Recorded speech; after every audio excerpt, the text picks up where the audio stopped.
Hello, everyone. You're listening to a show called Real Talk with Martha Burgess, and I am Martha Novak. Martha Burgess Novak, actually, but Martha Novak, and I am said Martha Novak. I'm glad that you're with us today. We're talking about a part two of a very important topic, which is manifestation, creating the life you want, and we're going to talk all about it today. We are talking from this book that I wrote several years ago called The Life You Want. And if you want it, it's on my website, marthanovak.com. And it will go into even more detail than I can on this show about some of these things. So it's a good book to have on your shelf and to take out from time to time.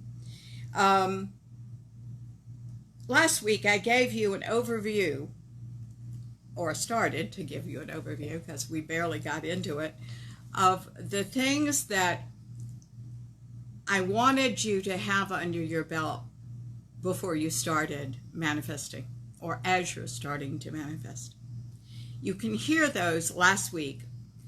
It was the one at the end of September, the show. I don't remember the date. Was it the 28th, 29th, somewhere around there? Of August, I'm sorry. And now we're to, and I don't know when you all will be listening to the show because it's broadcast all over the world and archived, but we are a week later. It's on September the 5th. So I want you to go back and listen to that other show if you did not hear it before, because all this work builds on itself. Come on, kid. You want to come up? Oh, no. All right. My dog said that when he was sitting in my chair with me, which he often does, he left his ball behind me. So that was the whine you might have heard. We're going to keep on with some of these things that are general things that I have to tell you. Again, last week we talked about the formula for creating the life you want, which I will repeat again today. But there's so much more to it than the formula, because you have to have your chops in place to work the formula well. You can certainly do it half-assed. But what's the point of that? You know, what we're trying to do is create a way of living, a philosophy of living that you absolutely know, which is consciousness, by the way, and in the advanced stages of that, enlightenment. Because everything is a lot easier there. Now, did you hear me say everything is a lot less painful there? Well, maybe, maybe not. You see, the ego child's mind, the parts of us that thinks like a child, we think that God is there in the good times and deserts us in the bad times. Hi, Kat. Happy Sunday to you. Oh, good. Well, she said that she's reading the book now and has just run across this section, as Synergy would have it. I'm delighted, Kat. Thank you so much. Well, I think it's sometimes a bit of a read. You know, sometimes it's a little difficult. But the reason, thank you so much for reading this book, Kat, because the reason I clumped these three really important spiritual subjects together, who God is, what consciousness is, how to manifest and live the life you want, and spiritual surrender, is these things pretty much go together. Our idea of God that has waked up from what we thought about God when we were a child, right? That God's there in the good times, not there in the bad times. Yeah, she says it can be a little difficult, but I'm getting through it.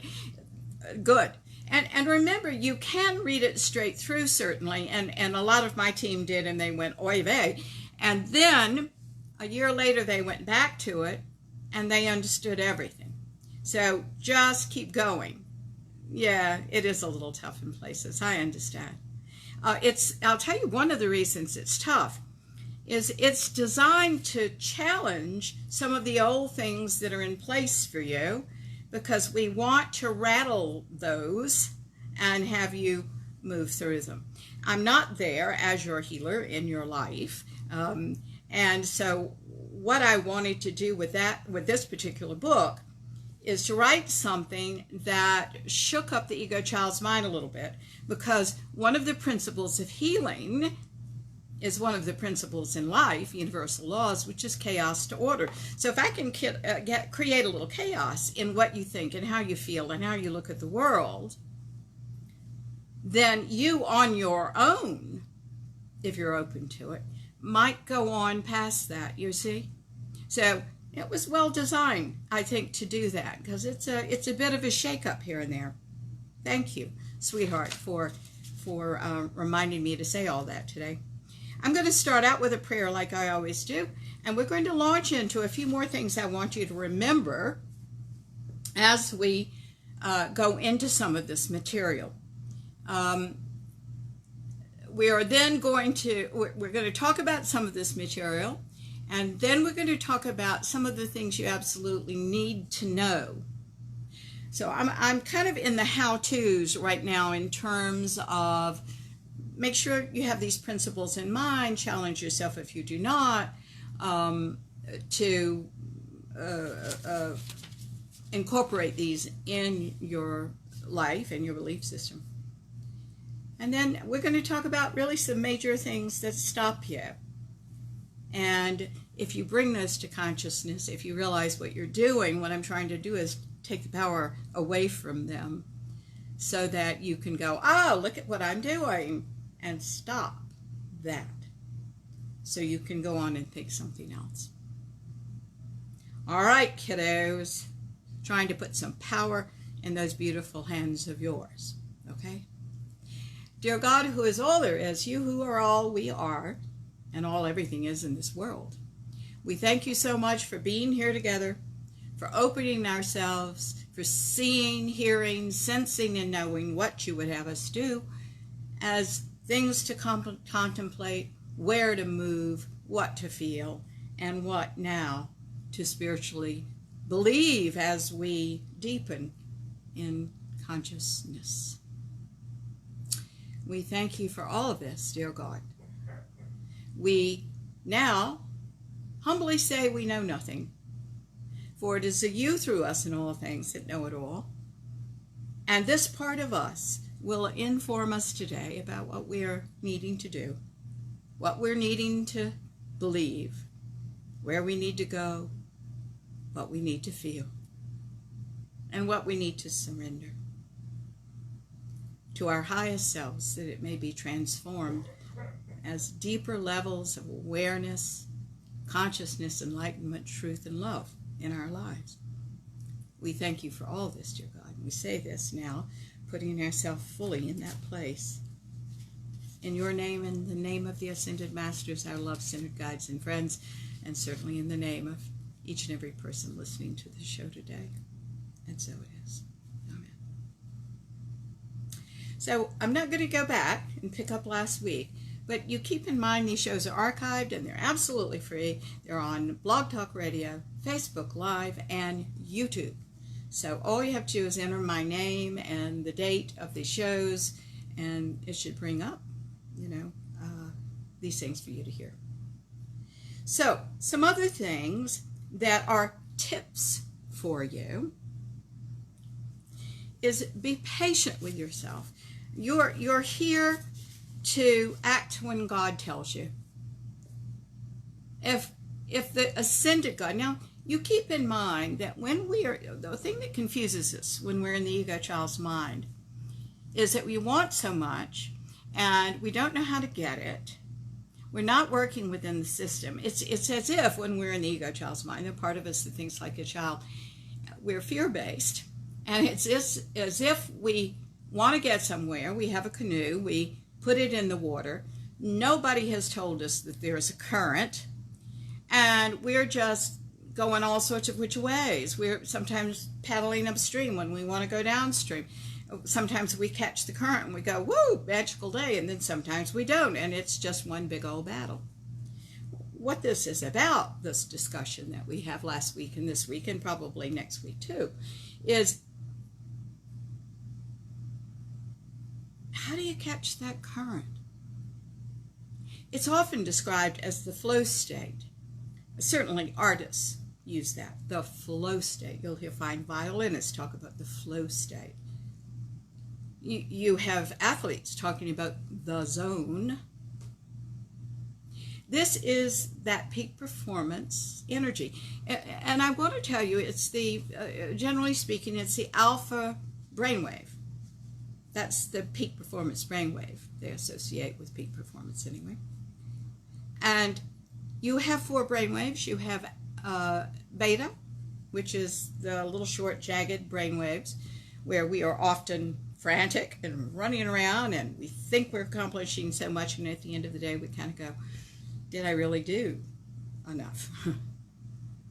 The alpha brainwave is below that. Slower sine waves, fully very conscious peak performance stuff, whether you're using it mentally, emotionally, physically, or spiritually. Then you've got the theta brainwave. It's been associated with pre-sleep state. And then you've got the delta brainwave associated with sleep state. When I am actually doing a session on somebody, I'm very aware of going between those states. So I'm not sitting here needing to know what state I'm in, but sometimes I dive very, very deeply, and there's information on delta or theta or alpha, and certainly in beta. So I'm going where I'm needing to go, picking up what I'm needing to pick up, and confronting you and giving it to you so we can say, do you want to keep doing this? Shall we shift? Most of the times people don't shift because these things are not talked about, because these things don't have words. So we just keep doing our patterns over and over and over again, which are not in our best interest, that were formed when we were little kids out of what appearances seemed to be. And because little kids are entirely self-focused, as they should be, by the way, we think everything that's happening has to do with us. The father that works too hard and blows up frequently has to do with us. It isn't an imbalanced life. You see, we don't have that developed brain to know that. That's what we do in the studies that we do, in consciousness studies and consciousness work that you might do with me or someone else. We've got to put it in perspective. It's not all about you. But the kid, the little tiny kid I'm talking about, the kid that was even forming these issues in the womb, thinks it is.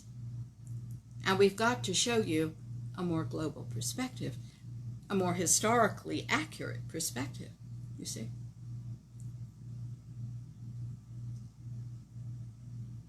All right. If it sounds weird that things start in the womb, I explained this last week. I'll say 1 or 2 quick sentences on this. It's because when you were in the womb, whatever your mother was experiencing came to you as chemistry. Kids are just undeveloped love. So if this chemistry was upset about something or angry or any of the things that we can feel as human beings, we really don't understand it. We're just this little undeveloped blob of love. I'm talking about undeveloped because if we're all in the ego child's mind, we are undeveloped, because if we are entirely God, and God is entirely love, that's the energy of God, then it takes some development for us to realize that and start living in that arena of our potential as love. You understand? I hope so. Another thing, certainly, that I want you to be patient with is not just to wait on what God tells you, but that's very important, to wait on what God tells you. But you see, all these things are such tricky arenas because they're issues that propel you to wait all your life. Not on what God tells you, by the way, but on what the ego child's mind is telling you. Don't put yourself out there. Don't be visible. Be careful. Don't love too much. You'll be hurt. You see? And by the way, much, much more. We have to work on ourselves enough to know when we're motivated, you'll hear, you have a show on motivation that I gave about a month ago. You have to know in clarity and without issues clouding your perception when you're working from the right motivations, from the wholesome and higher self motivations, and when you're still working from ego. When you're still working from ego, kids, you're not going to necessarily get what you want, and if you do, it's not going to be very satisfying. But when you're working from the highest self, you're truly inspired by God. This is where you're inspired by God. I mentioned last week I work with a lot of artists through the years, in addition to business people through the years.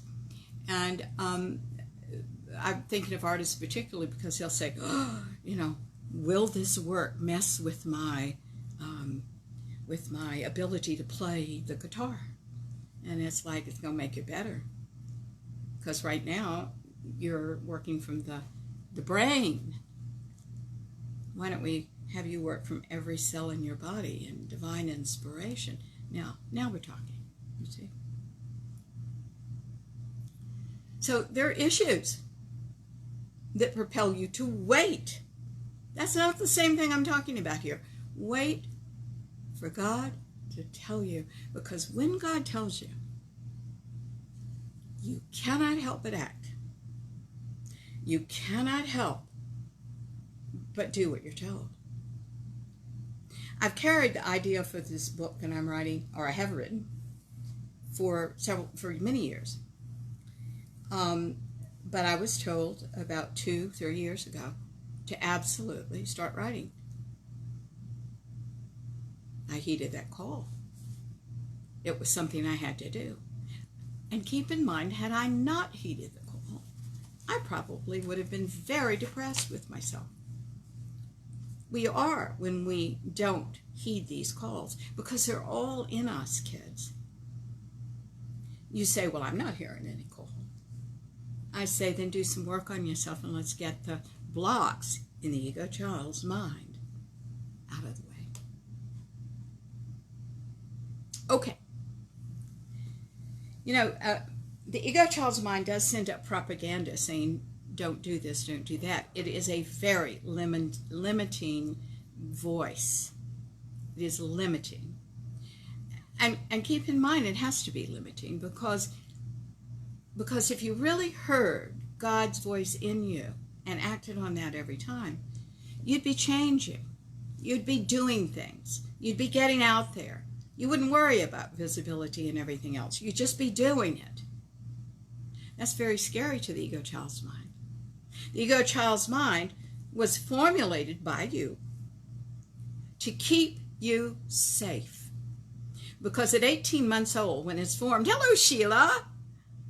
Well, how marvelous. Sheila just got back from a vacation. How nice. I hope you had a good time. Hilton Head is beautiful. It's a lovely place. I hope you had a good time. I hope there weren't any hurricanes. Good God. We had, let's see, Fred first. We don't have hurricanes and tornadoes where we are. We're in really pretty high mountains in the Appalachians. And so from what I understand, wind has to build up. Good, no hurricanes. Yay, Sheila. Wind has to build up in a flatter area or lower hills or something like that. So we have hell of a storms up here, but we don't have the horrible things that sometimes you do other places. Okay. All right. Heck, I don't even remember what I was saying. But anyway, I'll come back to it. I always do.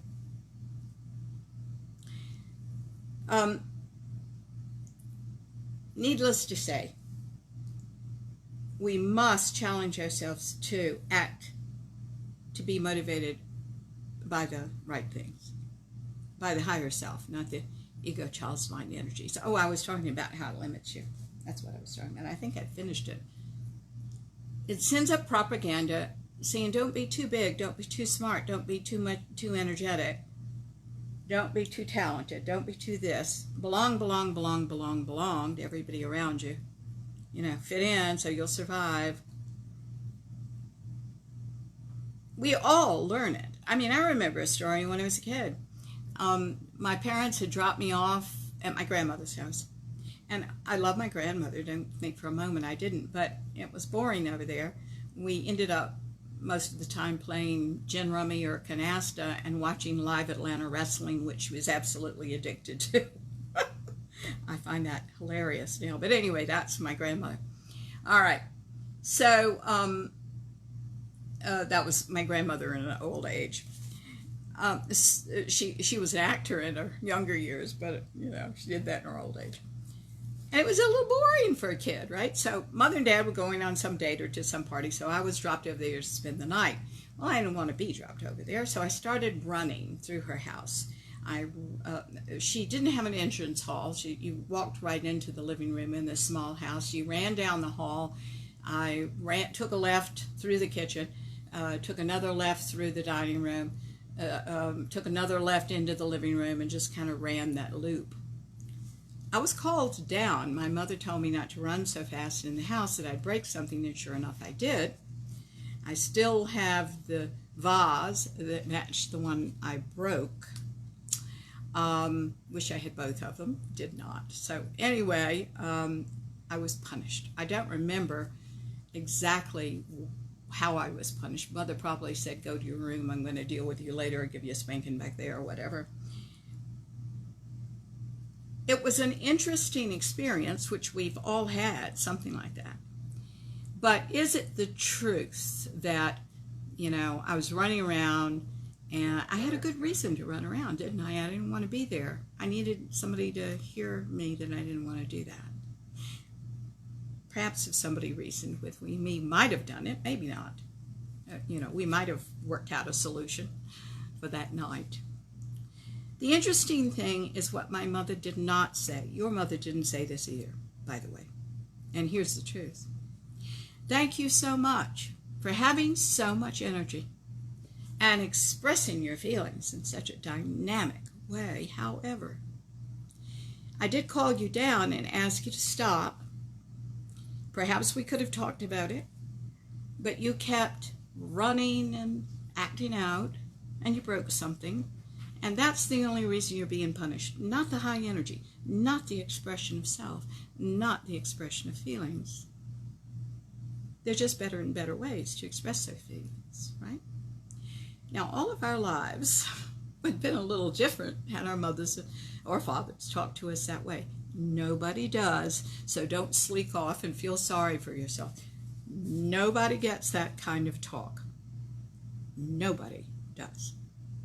First of all, we can't know what's in a child's mind all the time. Second of all, we're in a hurry to get to the party or God knows what else, right?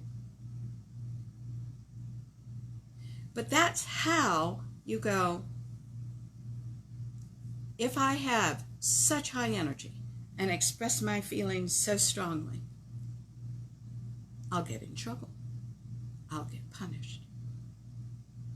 Those things are not true. We've long since forgotten stories like that in our lives. I only remember that one. I'm sure they happened a lot. But I had to learn in my own journey.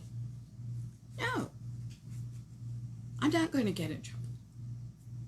I am going to be big energy, my natural energy. I am going to express myself. I'm just going to do it without breaking laws. You see? This is how some of these issues have formed. Plenty of other ways, too. Okay. The next thing I want to put on the table is be patient with your growth, with your deepening, with your work in consciousness. I'm going to tell you now, sweeties, you can't rush this. You cannot work on yourself. That's really not rushing it, is it? Isn't it? I hear so many people that are not clients of mine, by the way, say, I'll do it my own way, and they never do it. And that's something. I mean, to a certain extent, we're all growing no matter what, whether they have Martha Novak or not. It's true. Everybody's growing. Everybody's given the chance to grow. Whether they take it or not, or take it as often as the offer is extended, remains to be seen. Nevertheless, if you do decide to go on this path with or without me or someone else, the fact is you must be patient with yourself, but that too is a trap, because you can say, I'm being patient with myself, like Martha said, and you're stuck, and you're not doing anything, you see? We're talking about growing. For you to be conscious, we're talking about receiving growth mentally, emotionally, physically, and spiritually. That means think new thoughts, feel new feelings, do new things, and entertain deeper spiritual experiences. Wow. If you're doing all that, I say, congratulations, I pat you on the back, but I do say, be patient with your growth.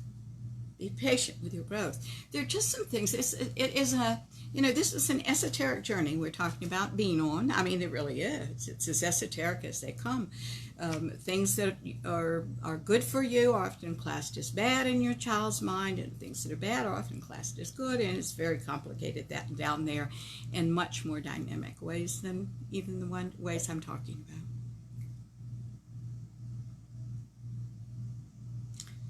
That's it. You have to go through those layers. You have to challenge those things and know yourself really well and know all there is about your story. The interesting thing is you don't have to go back and live it.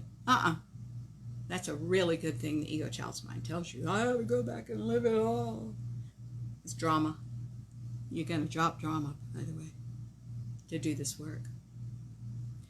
No.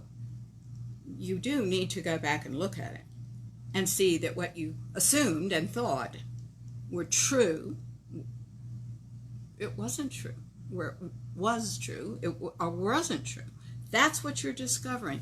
Those things are lies you tell yourself, or partial truths, mainly lies. All what we remember of history are lies. That's why you and your siblings feel so differently sometimes about things and see things differently. You needed to believe your lies. They need to believe their lies. Why isn't it all right? Everybody's got a truth here, right? But it isn't the ultimate truth, is it?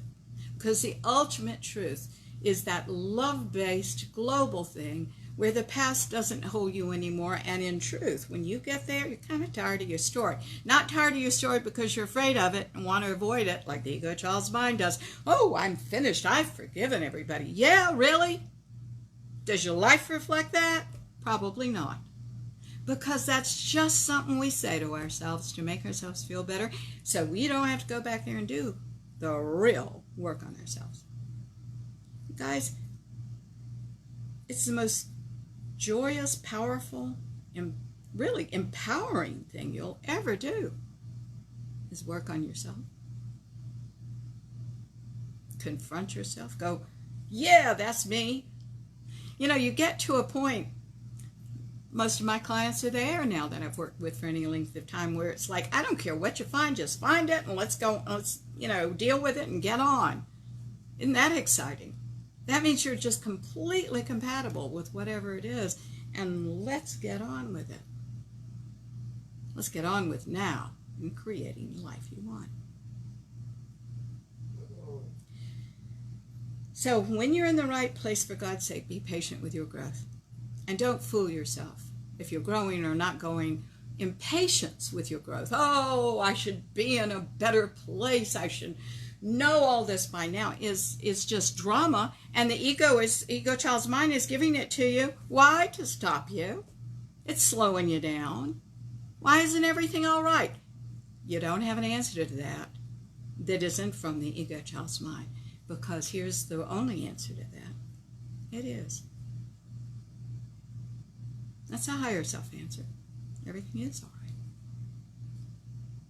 You all remember that. I think that's a real spiritual question we should ask ourselves. Why isn't that all right? Why isn't that all right? I'm very flattered when people say to me, I heard Martha's voice in the middle of the car crash say, why isn't this all right? And I had to answer, it is. And there comes God. You let it up and through. You understand? That's a cooperation with the highest self. Good. All right, you got to cooperate. We're going to talk about that in a minute. The next point is you must do everything you can. You have to take action when action is presented that you should take. I say explore the channels, find out, don't be afraid of rejection. Get it out there. And on a personal level, I think it's really important, for example, to prioritize your life. I have an old cat right now, and my old cat, I have clearly come to the realization has cancer. Of course, we're going to seek treatment next week, but I think he's pretty far along. I haven't wanted to see it, and it was actually hidden under his, kidney, his raised kidney values.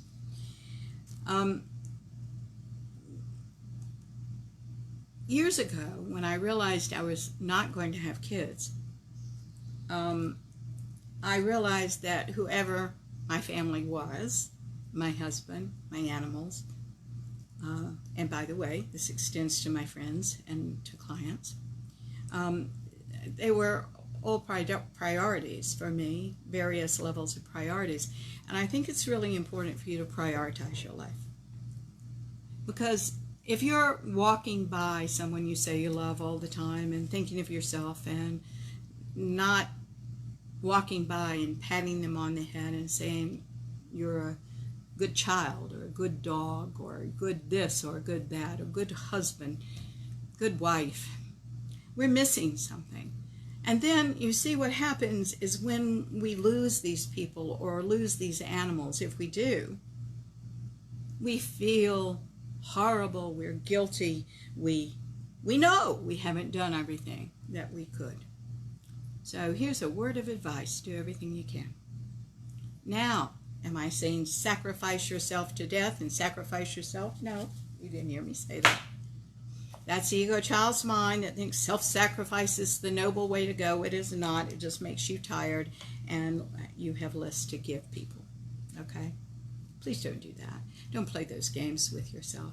This is about what are the most important things in your life? What are you not going to walk by and ignore? What, and what are you going to be there for? It takes very little to speak to your cat, speaking of me, when you walk through the room, giving him a little pat on the head, telling him how much he means to you. You see? I think we need to do that with people and animals. Okay. There are people that do two things with priorities. They either never make priorities, so they don't know what's important in their life. That's important to know. Or they make everything an equal priority. And that's just fantasy, isn't it? Because everything isn't an equal priority. It is not. If you find yourself doing that, you need to give some thought to what are your priorities, because you don't know what to give your energy to in life. And often what you give your energy to is what you're going to get more of. That's one of the ways you communicate in this world. If you give your energy to your work, you probably will make more money. The interesting thing is if you want to change careers and you don't have much energy in the old career, you're probably not making much money because the energy isn't there. You put the energy somewhere and your life follows that energy, you see. Hi, John. Oh, I'm glad that you've tuned in today. I hope you're well, darling. I think of you from time to time. I really do. I send all of you all prayers. You need to know that. I do. You're always in them. All right. Next point here then. You got to do what you think is right. It doesn't always make the most popular decision. Do what you think is right. Act for the right reasons. We've mentioned that before. Do what you think is right. The interesting thing is there are all sorts of, good, I'm glad, John. There are all sorts of reasons for us to act. Many ego child's mind reasons. There's only one higher self reason to act, and that's because it's the right thing to do. I knew when I started writing 2 or 3 years ago that it was time. It was the right thing to do. That's all I knew. Boy, I had no idea what incredible joy there was in that for me, and in that new arena as well, fiction. I had a marvelous time, and I'll continue to do it. Do what you think is right. Do what God tells you is the right thing to do. That's what you're waiting for. Did you all ever read the play Waiting for Godot? It's Beckett play, as I recall. Waiting for Godot. G-O-D-O-T. It's a marvelous play. As a matter of fact, I really recommend you getting it from the library and reading that play. It's brilliant. It's about 2 men who are waiting on the side of the road. And they're waiting for Godot. Godot never shows up. They meet these people along the way that are passing through, but they never move. And of course, what's Beckett saying here? Well, this is, by the way, that is little Schnitzel.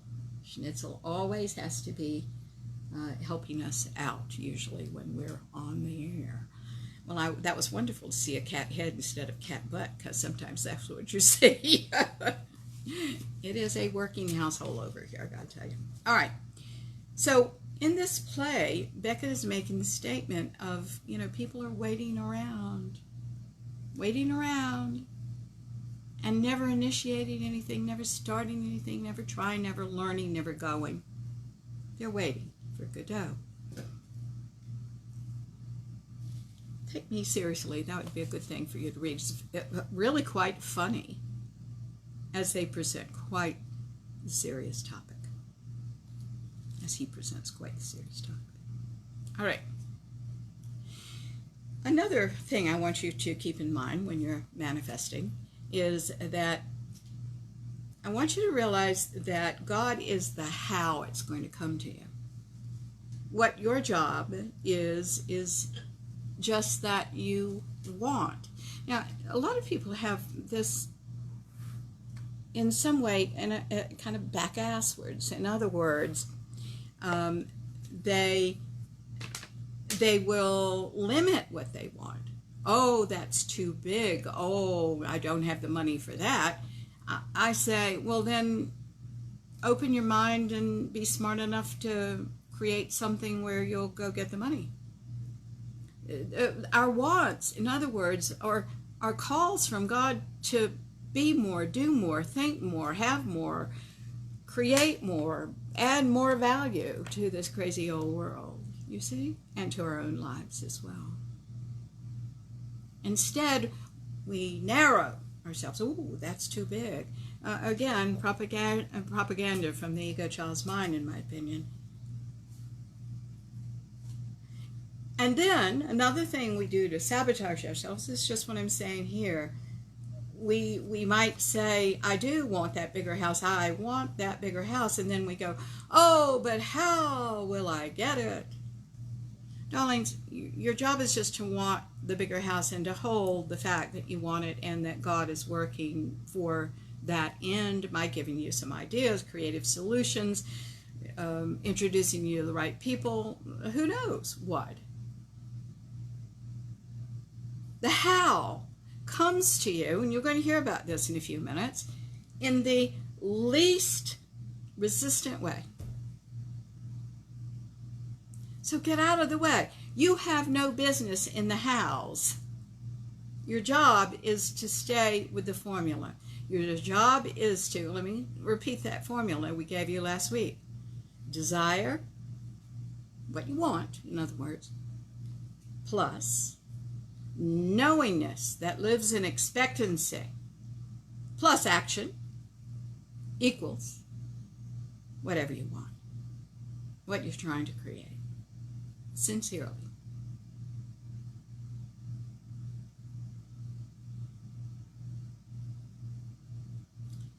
Knowingness that lives in expectancy is the big problem here for most people. They don't know. It's as if they plant a fertile seed and they give it plenty of light and just the right amount of water, and everything is primed to grow. And the next day after they planted it, they run out there and they dig it up to see if it's growing. And you do that enough, it's not going to grow. You have got to know. Where is the knowingness? It's in deeper levels of self. It's certainly beyond the beta brain waves and the ego child's mind, kiddos. It's not there. It's in deeper arenas of self, where truth lies, by the way. So get out of the how, get out of the how. That's not your domain. We're going to give you more information in a minute. Because my final point, well, let me go back and say one other thing. I think this is important. I don't think a lot of people realize there is no you. There is no you. There's no Martha. There is no Martha that isn't God. The aspect of God she is. Just the aspect. I want you to understand that when we're in the ego child's mind, we think we're doing it all ourselves. It's all about us. We're driving the bus. And we don't realize that there is no us. It's all the energy of God, either in the lower forms, the unpotentialized, if you don't mind me coining that word, the unpotentialized state of us, the ego child's mind, that tells us, that we're doing marvelous work, or we're a big pile of crap. Can tell us anything, can it? And everything in between. But there's another part of us, which is our highest selves, our love-centered selves, that part of us that is closer to who God really is as love. That's no illusion, ladies and gentlemen. That's the energy of the living God in you. I think one of the wonderful things about challenging the ego child's mind is you wake up one day to realizing, as the energy transfers out of the emotional body and into the spiritual body, you realize, you absolutely realize, that there is no you that is not God, in the lower frequencies or in the higher frequencies. That's why we're still arguing about God. Everything is God. What do you have it to contrast against? Even the idea that God is there for you in the good times and not there for you in the bad times is an illusion based on the ego child's mind, because I'm going to prove to you in just a minute, God's there all the time. It's always there. In whatever form you perceive it, there. But because whether you see the absence of God and lack in your life, or the fullness of God and all the abundance there is, it's based on your perception, isn't it? It's based on your perception. And your whole life journey is to go from the ego child's mind to the highest self mind. That's the whole reason you're listening to a show like this. You know a potential like that exists in you. Or you would have no interest in a show like this, right? Potential has called you. It knows your name. It's all you are. Except for these things that get in the way. Okay. The final point I want to make here, before we actually dive back into the book, is that you have to work within the laws. You have to work within these universal laws. They are natural laws. Now, that sounds easy, doesn't it? How many times have I heard, and quite frankly, I'll answer that a lot. So somebody gets a job in a corporation. This is a big corporation. It's going on its own. It's doing well with or without this person. And what does the person get in there doing? He starts feeling kind of proprietary about his own work. And he wants to change that system that's already in place and has been for years. Chances are he's not going to do it. So I see some of these men and women that come to me and they're very unhappy because this boss, this system, this higher up, they're not listening. They're not. Look, you either have to work within the system and follow their policies and their laws. You have to hold resentment about doing that. Number two, or number three, you got to leave. Okay? That's it. Because if you're joining a big corporation like AT&T or something, you're a cog in the wheel. That's it. You're not the wheel. You're not the energy that drives the wheel. All right. That's it. Now, that's kind of a negative thing that I said, but it is a true thing. You don't change a system like that that's already up and running, right? Except minimally. So here's what I want to say about these natural laws. You got to work with them. You got to get good at working with them. You can't sit outside and wish it was another way or try to manipulate this according to the ego child's mind. It's not going to work. We talked about the canoe example. You put your canoe in the water, you're paddling upstream, you sometimes catch the current, you're trying to go across, you don't know what you're doing, right? That's somebody that's not working within the natural laws of the dynamics of the river. You want to find where the channel is. You want to catch that flow, you see? So these laws I'm about to give you are really important. This is the way energy works. And if you're going to work energy well, then you must work these laws. You must accept these laws and work them well too. And when I say work them, it's also having a consciousness, because the first law here is chaos to order, that everything goes from chaos to order. Nothing is created without the chaos. Whether it is you've just brought a new puppy in the house or a new baby, and before your life reaches any kind of schedule, it's going to be chaos. The universe works from chaos to order. Stars explode, new planets are formed, things are happening up there all the time. Chaos to order, chaos to order. Issues to peace, chaos to order. You are downsized in a job, you lose a job, chaos. You find another one, order. Guys, you have ill health, chaos.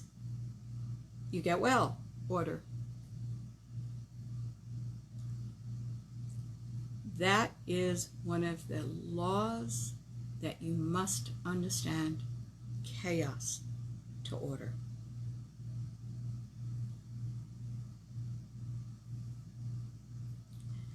David Bohm, one of the leaders in quantum physics, took a closer look at this in an experiment he did. I believe it was in the 60s when he did this experiment. Hi, Peter. He says that it wants to go back to chaos, so watch out. You know, that's an interesting thing you said, Peter. My husband is an engineer, so he works a lot with physics. And when we were dating, he heard me lecture on this, and he said, you ought to tell people that to go from chaos to order, it takes a lot of energy. You see, you're changing momentum here, aren't you? So it does want to go back to chaos if you don't have enough energy.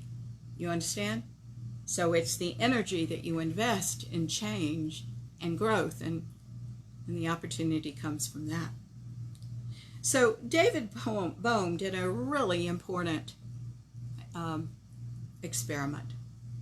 He put glycerin in a glass jar with a cylinder that ran down the middle of this big glass jar. And it had a crank handle on the top. He placed a drop of ink in the glycerin, and there it was for all to see. And then he turned the handle, and the ink drop disappeared. Its molecules dispersed, hence chaos, by the way.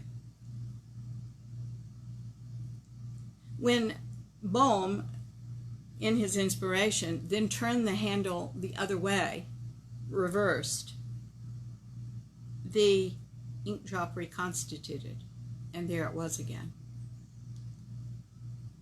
So Bohm later wrote, and I quote, "This immediately struck me as very relevant to the question of order, since when the ink drop was spread out, it still had a hidden, non-manifest order, which was revealed when it was reconstituted.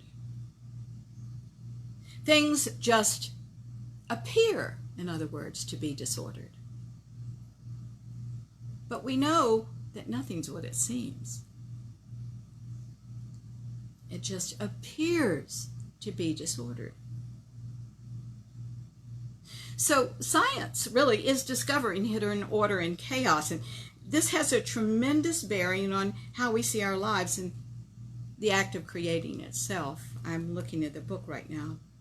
Because if nothing in your life has been random, if consciousness has always been present, and if everything is indeed some sort of implicitly ordered thing, where have you been deserted by God? Where has it all been imperfect? And you got to look past the ECM to get this. To the ECM, as I said earlier, it's all about feeling good. It's the little girl and the little boy that says, God's not here if I feel bad.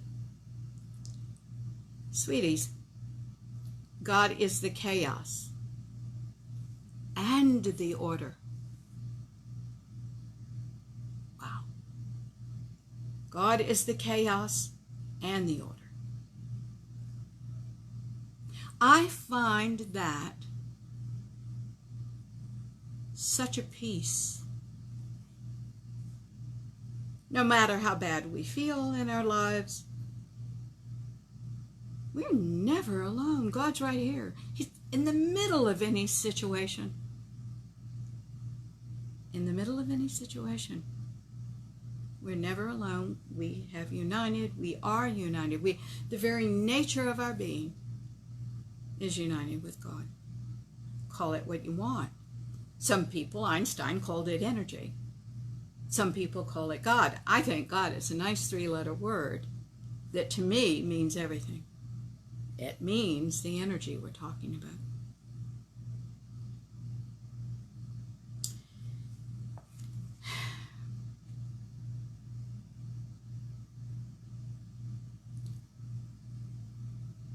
I find this just enormously comforting, as I said.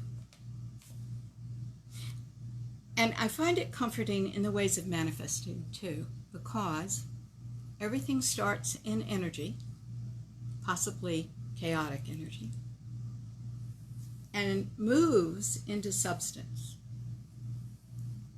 Everything, every invention ever created was somebody's idea. It was energetic first, before it became substance. I've said all along that the threshold exercise that I have talked to some of you all about is a great illustrator of this. Because here's another principle that is part of this law. Nothing can turn into itself that is not at first itself. Now, write that down and I'll explain it. Nothing can turn into itself that is not at first itself. Let's do a simple illustration. Let's say you have water, little glass of water, and you freeze it, and it turns into ice, and then you leave it on the counter for a while, and it turns back into water. It was turned into ice because it was water to begin with. You understand? You must start ideas in energy. And you have heard me say that the ego child's mind is undeveloped love. It's the undeveloped part of us. It's the part of us that still thinks like a child. We go back to that threshold exercise. Threshold exercise is a horizontal line across the page. Draw a vertical line through it. Anything below the horizontal line, let's just say, for our purposes, is simplistic illustration for sure, but a true one. Anything below the line, let's say, is the ego child's mind and is motivated by fear. Anything above the line is becoming the higher self arena and motivated by love. All right, that vertical line, choose anything. Choose selfishness, for example. Let's put it at the base of that line. When you are rooted in the ego child's mind, you are enormously selfish, enormously self-involved. We all are. But we do work on ourselves and we start raising the vibration and we cross that line and it becomes what at the highest most point of that vertical line? We act because it's the right thing to do, not out of selfishness. But here's what I want you to understand. If you hadn't been selfish, if you hadn't had that energy to begin with, in the undeveloped state, it could not develop into something more. And this is the exciting news about all of us human beings. Every single thing is changeable. Because these things that, by the way, you may not be happy with in yourself are there. They are the energy of what they will change into ultimately in the higher form. If you didn't have that, there would be no change. There'd be no transformation. It wouldn't be possible. Why? Because it all starts in energy. It's all possible. But you got to see how it works. And you got to take comfort in how it works. And you got to practice how it works. You see? You see?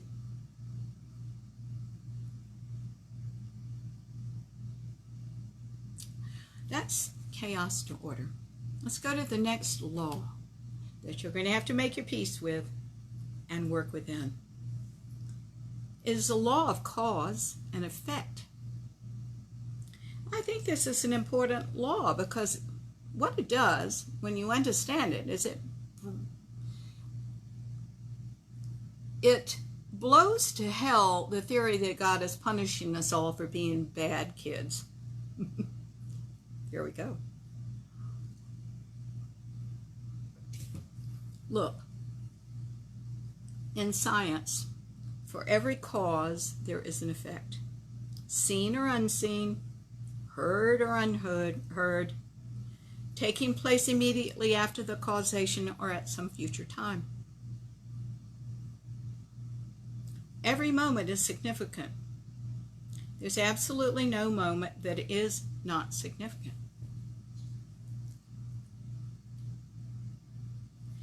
Your thoughts create every moment. So you say, I want the larger house. The next moment, I can't afford a larger house. Where am I going to get that money for a larger house? I don't know. My family's never had it, blah, blah, blah. What has all the energy?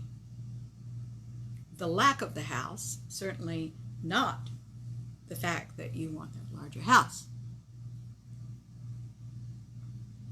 The thing about cause and effect is that you've had, the science says that thinkers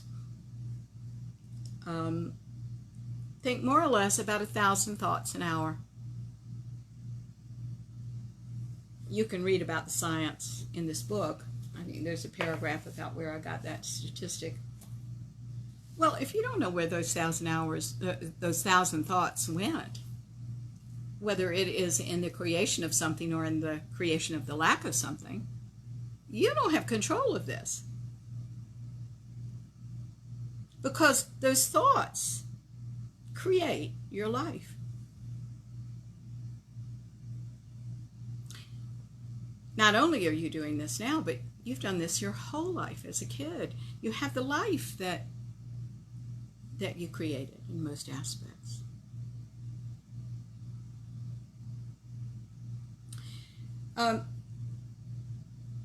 Science, for a long time, has supposed that most effects have only a few causations.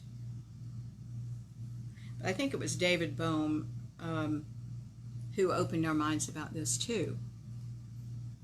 You know, when he was talking about, and I'm not going to read the paragraph, you can read it if you want in your own book, but he was talking about the death of Lincoln, Abe Lincoln. What exactly caused that? Was it a crazy man?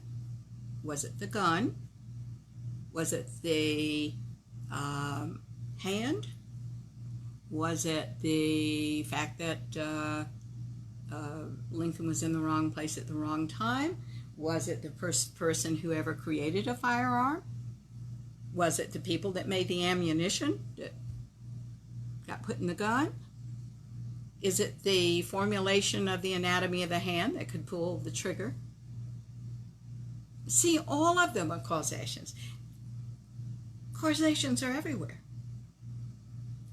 You don't remember why you're like you are, because most of them are subconscious. Nevertheless, the power comes in our taking a good look at our life and saying, well, could this area be better? Then I've got to have some different thoughts to create a different effect. You hear me say this from time to time because I say it a different way. I say you're writing a script. And you've been writing this since you were a little kid out of the ego child's mind. And you get the same result every time because a script is a total story. So you get the beginning, the middle, of the end repeating itself. To change the end, to have a different end, to make more money, to have a partner that you adore, to have a bigger house or a fine car or whatever you need, a great job. You got to write a different script because you've got the life that the same script gave you. Cause and effect.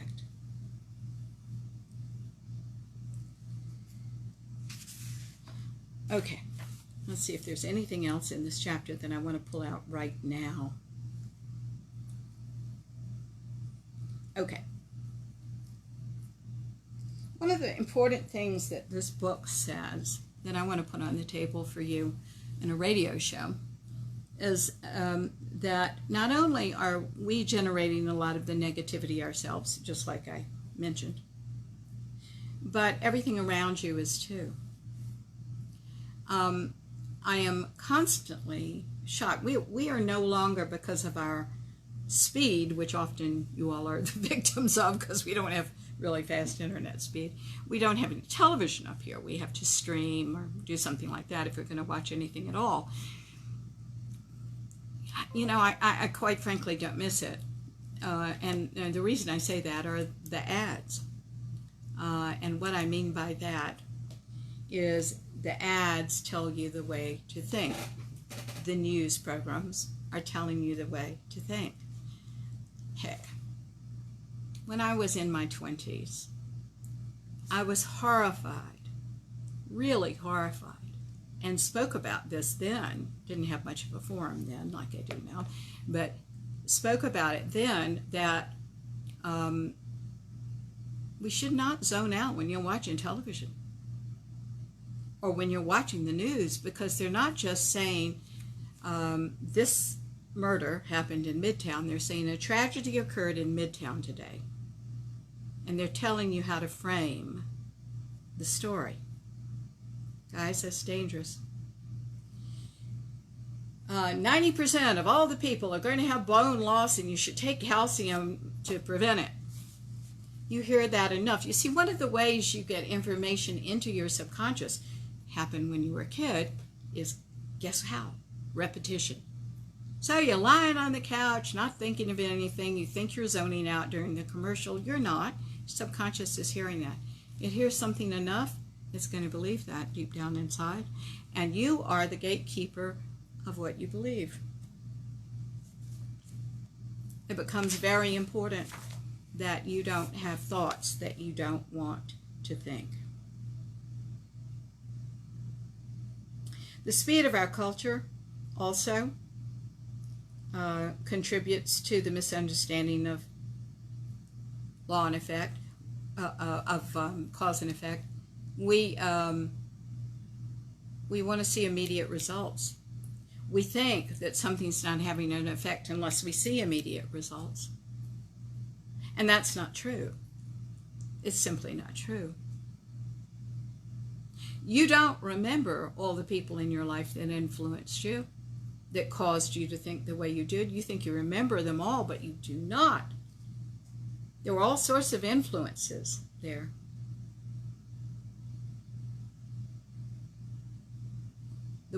The result is cumulative, and it has results. These different influences.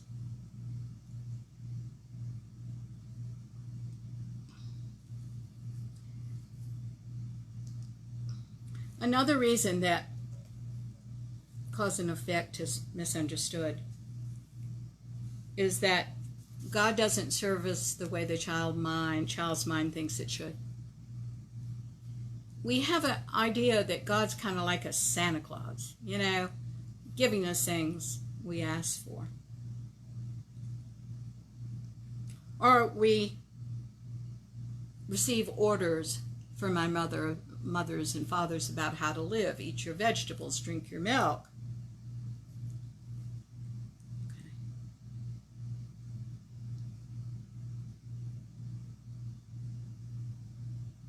I remember my mother, I think I wrote this, saying, there are people starving in China.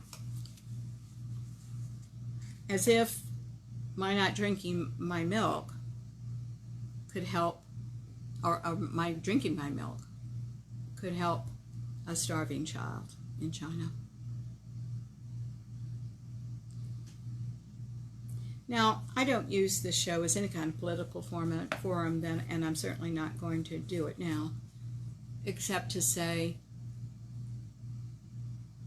we could feed the starving people of the world. We could get resources to people that need it. The whole world could.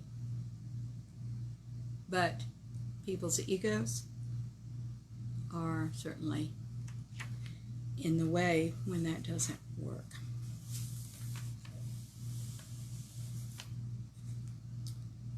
We have to rethink cause and effect because we've been told a lot of erroneous things.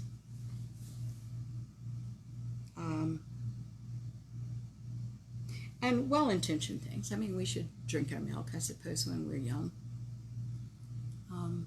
But it's not going to help the world. We've got to wake up to that kind of thing. Also, God is never punishing us. That's a popular theme. You hear a lot of fundamentalists say, 9/11 happened because of this or that. God was punishing us. Guys, that's just such a ridiculous thing. That's a total misunderstanding of cause and effect. And I can't presume, because it is not my business to know all the causes, but I'd say it goes back probably 2,000 years to whatever caused that 9/11 experience. It's go to the next law. The next law is thought to substance. We've mentioned this. All physical reality begins energetically. Everything is created from an internal world, an internal reality to which most people pay absolutely no attention. People who are new to this work really don't have an inner experience well rooted in them. These are people that sometimes say, well, I took this as a sign because of the inner experience that is in touch with God, isn't fully in place yet.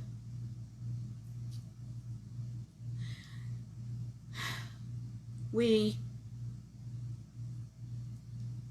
have to have faith here. And faith can be strengthened the more you are in touch with energy. At one point in your development in consciousness, you start seeing everything as energy or a working of energy. I think that's a very powerful step toward accepting and working with thought to substance. Thought to substance is the basis of the part of the formula that I'm saying most people are weak in. The knowingness that lives in expectancy. If you've asked for it, you are setting the energy in motion.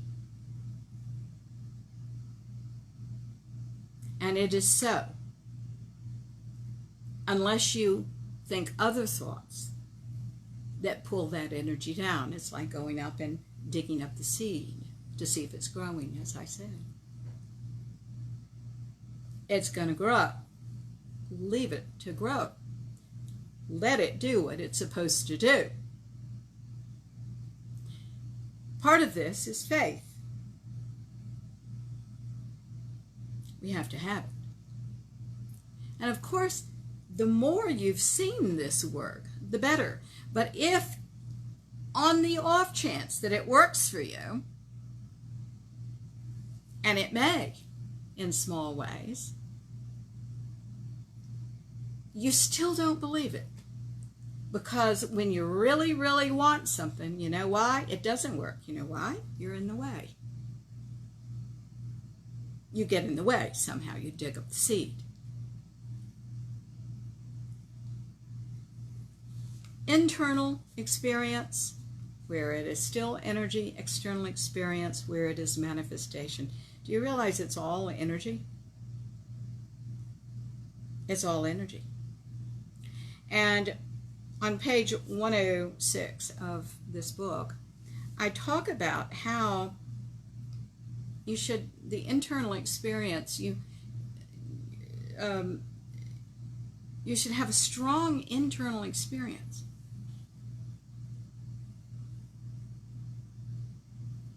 This part of you that believes that energy is the same as substance helps you now merge with the mind of God.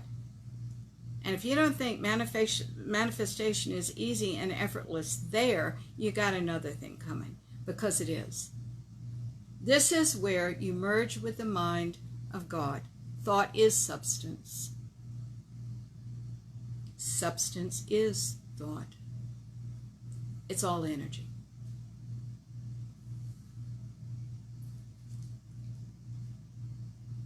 Okay.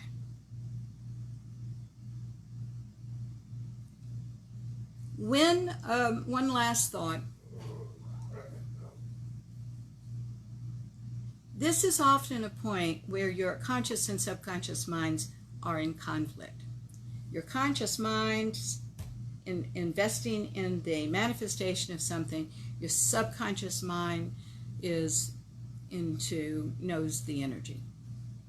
So there's conflict. Okay? You've got to in consciousness work, resolve those two things so they're one thing. So you believe that everything is energy and substance. It's just the way it is.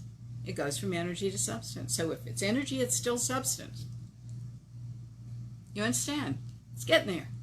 It's all the same.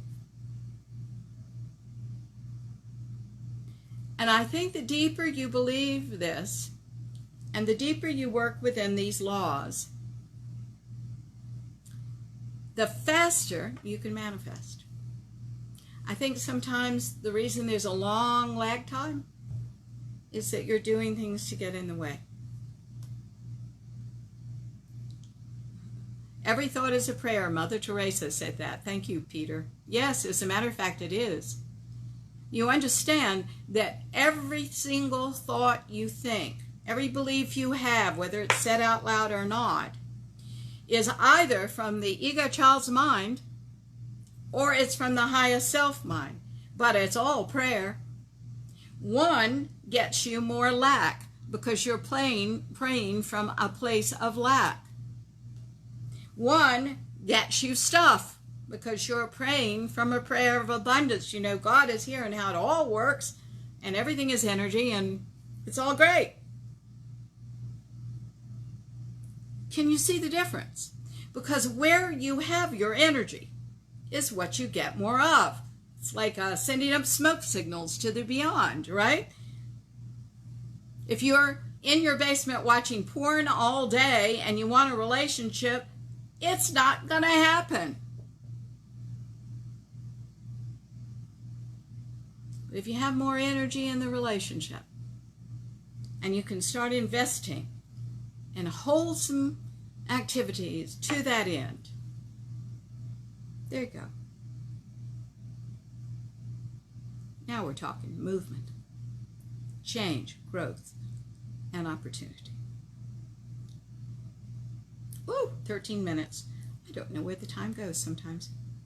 The next law is the one you often hear most about, but you keep in mind all of these laws are synergistic. They all you need to know how the energy works. So it isn't just about this law, the law of attraction. The law of attraction states that frequency attracts frequency.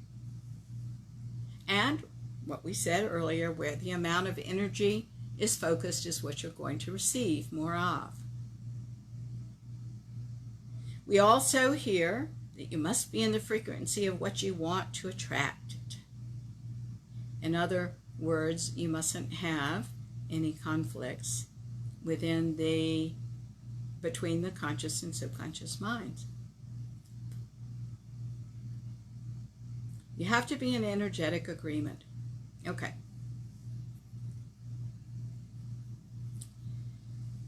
So you say, let's just keep going with this. I want a new car. Let's say I want a new car. So if you're sending that prayer up from the ego child's mind, I'm going to read you two prayers. I want you to hear the difference. Ego child's mind prayer. Please, no, wait a minute. This is not about a new car. Let's talk about a job. Want a new job. Please, God, bring me a new job. I need a job. If I don't have a job, my family will starve. Okay, can you see that the supplicant's energy is not in harmony with the ascended consciousness? The new job is already there. You just got to now find the fit. It's all already in place somewhere.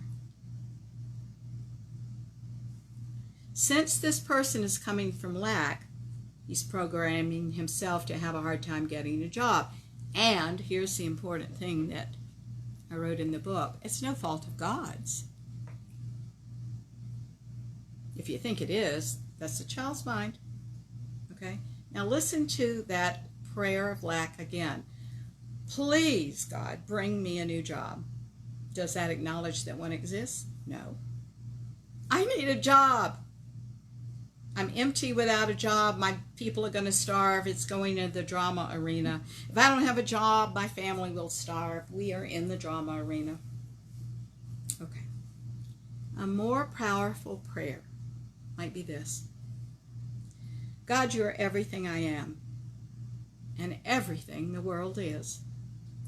Thank you for knowing exactly what I need in your great wisdom that resides within me. There's a job here for me now. I'm not seeing it yet.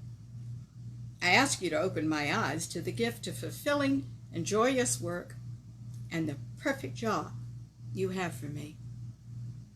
This job matches my consciousness, and I open my awareness to see it. I suspend any resistance and doubt, and I remember that you're here always and forever, taking me to my good. I'll add, and this job is where I can add value, where I can give and receive in the world.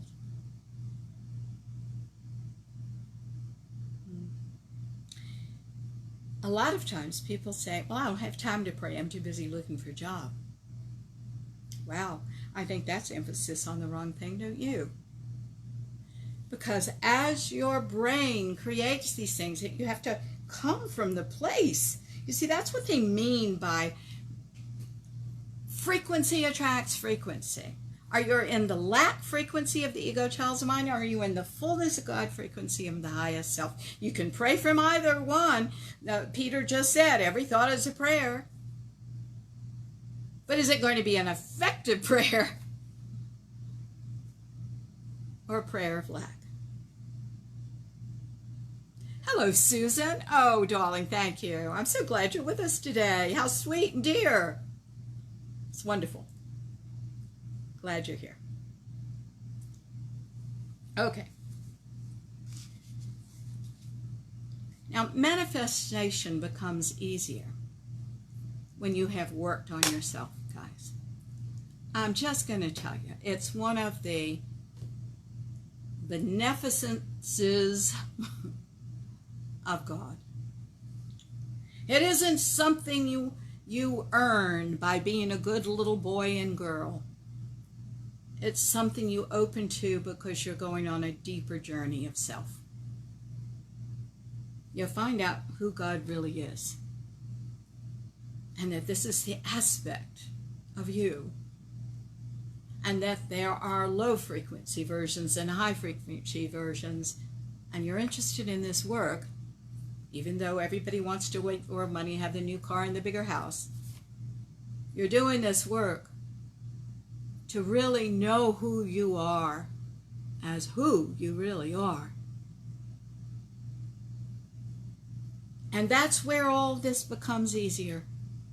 That's where it doesn't matter what the news is saying. You know what you know. And you can't be knocked off of it. It's certainly easier for people. I mentioned a few minutes ago that sometimes you're doing this and sometimes you're not, but when it really matters, a lot of times you're not. You see, you can manifest a parking place sometimes in a crowded parking lot, because does it really matter to you? No. But more money, a bigger house, a loving life partner, these things do matter to you. And they show your weakness, and that's a good thing, not a bad thing. Because if you see where the weak points are, you can do something about it. Oh, you're so sweet, Susan. Thank you so much. She was saying that she loved the concrete examples of effective prayer. We have to come from the self. We must come from this self that knows the abundance of God. I mean, there's so many. I get a little crazy with other methodologies out there because, frequency match frequency. What the hell does that mean? What the hell does that mean? Quite frankly, it doesn't mean much. What I think they're trying to say is, if you want abundance, come from knowing. Invest in your prayer from the abundant self, where you absolutely know it's there, and you expect it there anytime because you know. Because the other is that you come from the lack, and all you see is lack, and you're praying from lack, so it's just energy, these prayers. Thank you, Mark. Thank you. Okay. Know how to work this energy, work within these laws. Oh, 4 minutes. One of the things, I think what we'll do is stop after this, so I'll stay on this just a few minutes more. We have to address our conflicts. Sometimes our ego child's mind doesn't know we have them. Why? Because if it knew we had them, we would get through them, and that would create change. And the ego child's mind does not want change. It wants you to be alive. Darlings, it doesn't care if you're happy. It just wants you alive. And it has imposed limitations on you so that you live. That's the ego child's mind. But darling, you have lived. And while survival was really important up to 7 or 8 years old, and maybe as old as 12 or 14 years old, and I'm not diminishing that it was important, you have lived a life. You are wise beyond anything, and you are here, and you don't need to be in the survival mode anymore. This is about creating. This is about adding value to this world and loving according to your potential is who you are. You are the director of universal flow. So we have to root out things, because you may say, I so want a life partner. I'm open now to receiving a life partner. And there's a little thing in you that if you're not honest, you're going to miss, that says, I'm scared to death to be hurt again. And guys, if you're having in partnership, sure, you're going to be hurt. That's what partnership does. It reveals your unloving places so you can get past them and love more deeply according to who you really are.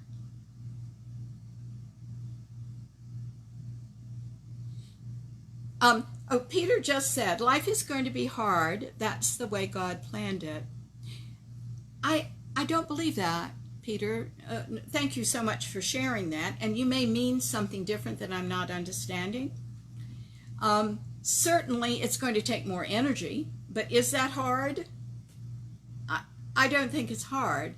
If God is trying to hand you everything you want and trying to have you make the most of your talents, gifts, and abilities, and have you add value to the world so that you receive value from the world, and you have to do certain things for that, is that hard? I say we need 90 seconds. Oh my gosh, we have to rethink that a little. We have to realize that it's our privilege, that love and life and God and energy, it's all a privilege. And perhaps we ought to start thinking in those terms of privilege. I don't mean privilege the way people are using it negatively. I mean, there's a privilege knowing some of this stuff and using it. 60 seconds. Guys, I love you very much. I'll be praying for you after this session, and I'll see you next week with another, and we're going to keep going where we are right now, part 3 of creating the life you want. Thank you for getting the word around about us. That means a lot. Please do. We're trying to expand our community. Love you a lot. God bless you. Bye-bye.